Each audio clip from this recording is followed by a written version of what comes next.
Sejarah internet, dari proyek rahasia militer sampai tempat kita nonton kucing joget.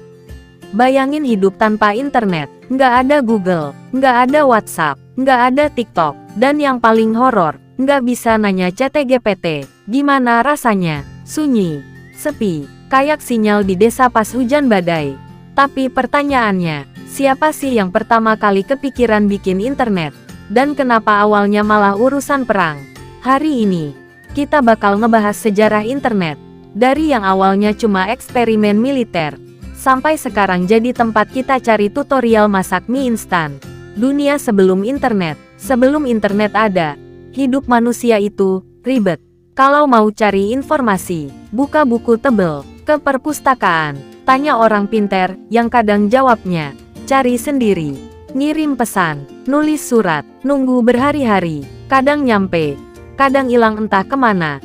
Pokoknya, hidup itu slow banget, nggak ada istilah instan, yang ada cuma sabar. Internet lahir karena perang, tahun 1960-an, dunia lagi tegang. Amerika vs Uni Soviet, perang dingin, tapi vibes-nya panas. Amerika mikir, gimana kalau pusat komunikasi kita dihancurin musuh? Terus muncul ide gila, bikin sistem komunikasi yang tetap jalan walaupun sebagian hancur. Dari situ lahirlah proyek bernama ARPANET, dibuat oleh Departemen Pertahanan Amerika. Tujuannya bukan buat scroll medsos, tapi buat bertukar data antar komputer militer. Tahun 1969, komputer pertama berhasil saling terhubung. Pesan pertama yang dikirim, kata, login, tapi cuma nyampe, lo. Karena sistemnya langsung crash. Internet, tenang bro, gue masih bayi. Komputer mulai ngobrol. Setelah ARPANET berhasil, para ilmuwan mikir, ini kayaknya bisa dipakai buat hal lain.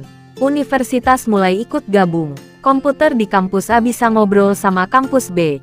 Terus muncul protokol sakti, TCP/IP, bahasa universal supaya komputer beda jenis bisa saling ngerti. Tanggal 1 Januari tahun 1983, TCP/IP resmi dipakai. Hari itu sering disebut sebagai hari lahirnya internet modern. Email, inovasi paling berfaedah. Salah satu fitur paling revolusioner, email, ngirim pesan, tanpa perangko, tanpa nunggu tukang pos. Awalnya cuma buat keperluan akademik, tapi lama-lama, email kerja, email promosi, email spam judulnya, Anda menang undian. Internet berkembang pesat, tapi masih ribet dan cuma buat orang teknis. www. Internet jadi ramah manusia. Tahun 1990, muncul sosok pahlawan, Tim Berners-Lee. Dia menciptakan World Wide Web www. HTML, website, link. Akhirnya internet bisa dibuka lewat halaman visual, bukan cuma teks aneh kayak mantra dukun. Browser pertama lahir, orang-orang mulai bikin website, isinya masih teks, background abu-abu, font aneh, tapi waktu itu udah dianggap canggih banget. Internet masuk rumah-rumah, tahun-tahun 1990 sampai tahun 2000-an. Internet mulai masuk ke rumah, tapi masih pakai dial-up, bunyi modem, keriting, krur, tis. Dan masalah klasik, internet putus kalau ada yang nelpon. Buka satu gambar nunggu setengah hidup.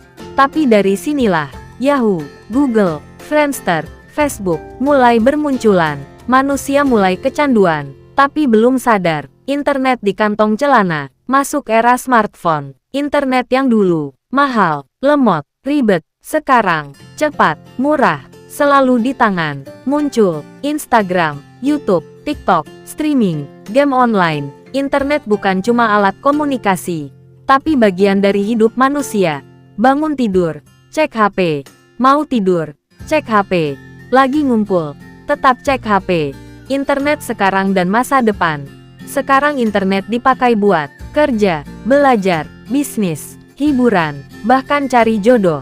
Teknologi makin gila, AI, metaverse, cloud, Internet of Things, kulkas bisa online, lampu bisa online, tinggal hati kamu aja yang masih offline. Jadi, internet yang sekarang kita pakai buat nonton video ini, dulunya, proyek militer, eksperimen ilmuwan, teknologi super ribet, sekarang, jadi tempat kita ketawa, belajar, kerja,